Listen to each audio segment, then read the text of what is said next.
have you seen what they've done to your song? Hello, everyone. They called her the Queen of Gospel, the woman whose voice could shake heaven itself. But behind every song of praise was a lifetime of pain the world never saw.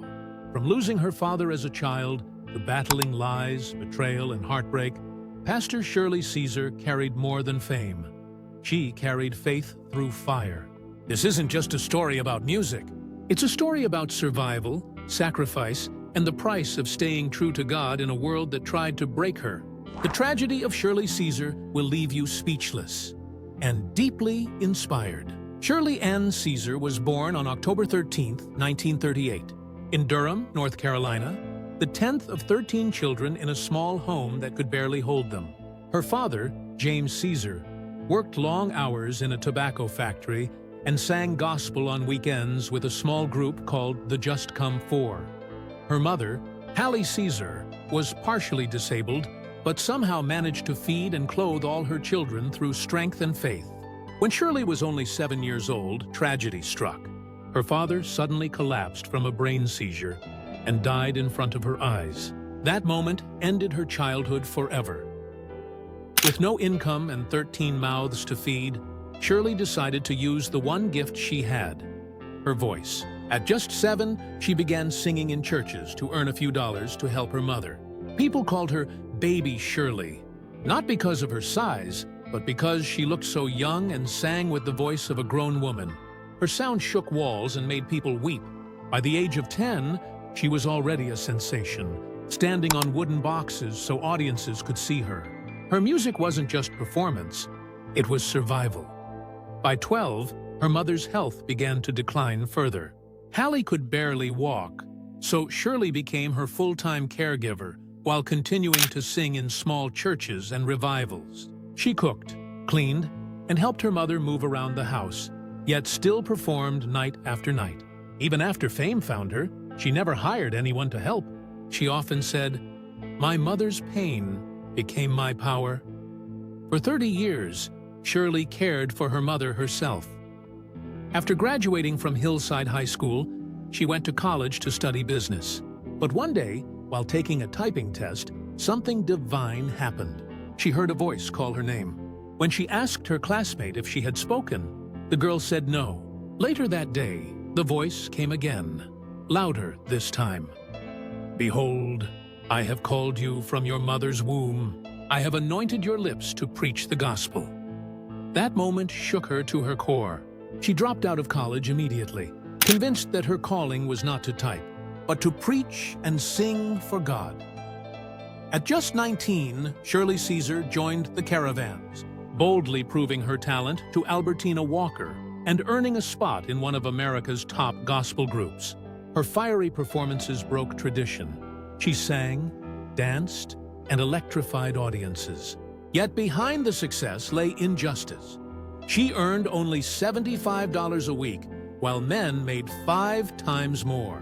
Touring the Jim Crow South, she faced racism and danger, but transformed pain into songs of hope. In 1966, defying warnings from legends like Mahalia Jackson, Shirley demanded fairness and independence, signing a groundbreaking $50,000 contract with Hob Records, becoming gospel's fearless trailblazer. Her first solo album, My Testimony, released in 1967, shocked critics. It was raw, emotional, and brutally honest. Some said it wasn't Christian enough, but Shirley didn't care. She sang about poverty, racism, and pain. She was telling the truth, and people listened. In 1971, she won her first Grammy Award, standing before a room full of pop and R&B stars and saying the simple words, "First, I want to thank God." It was a moment that redefined gospel music forever.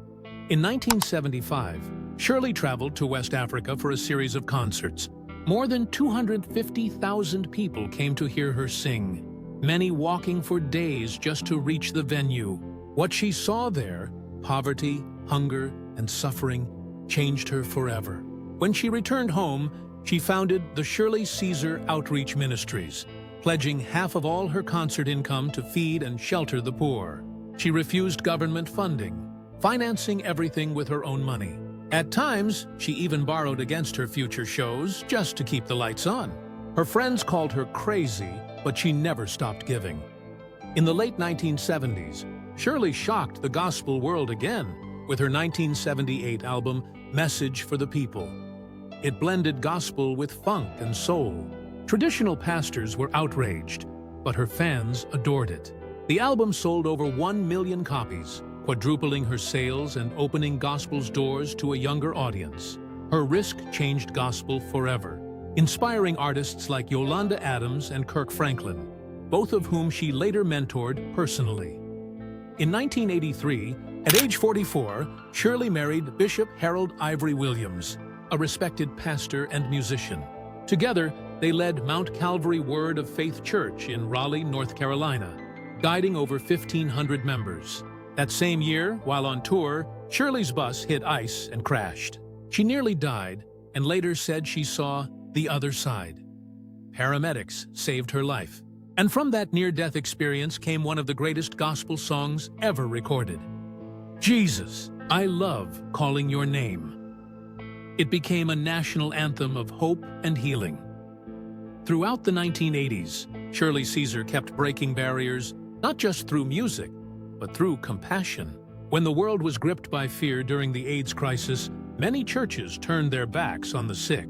But Shirley opened the doors of Mount Calvary Word of Faith Church, offering comfort instead of condemnation. She personally visited hospitals, paid for funerals, and supported grieving families. Some church members threatened to leave, others sent hate mail, but Shirley stood firm. Jesus loves everyone, she said.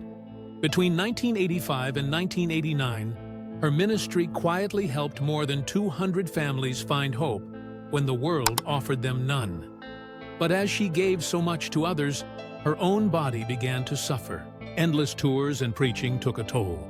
Doctors discovered nodules on her vocal cords, and some nights she could barely speak, yet she still sang through tears. Then came heartbreak that no strength could hide.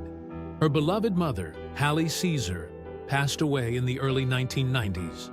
The loss broke her spirit, and family conflict soon followed. Some of her siblings accused her of using their mother's story for fame, and battles over royalties and inheritance fractured the family forever.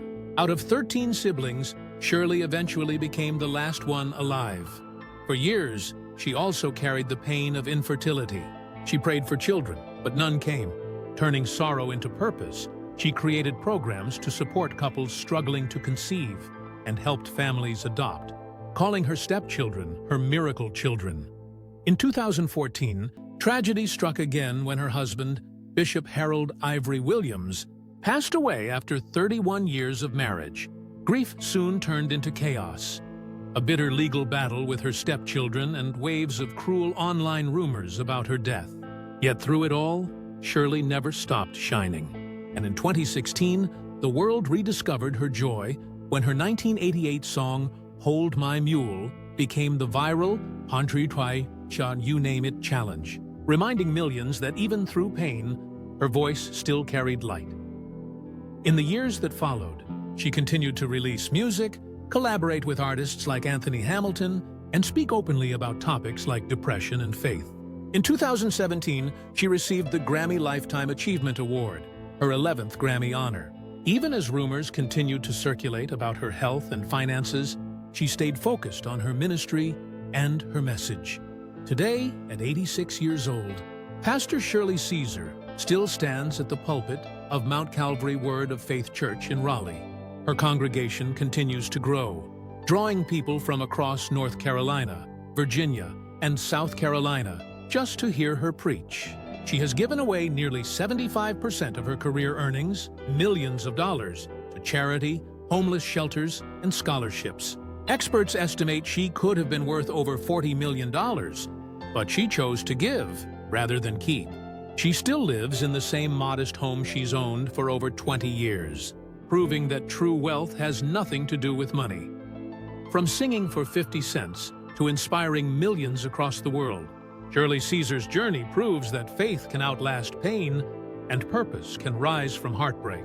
Her voice didn't just make music, it made history. Through every storm, she never stopped believing, never stopped giving, and never stopped singing. Because for her, gospel wasn't a genre, it was life itself. If this story moved you, don't forget to like, share, and subscribe for more untold stories of legends who changed the world with faith and fire. Thanks for watching.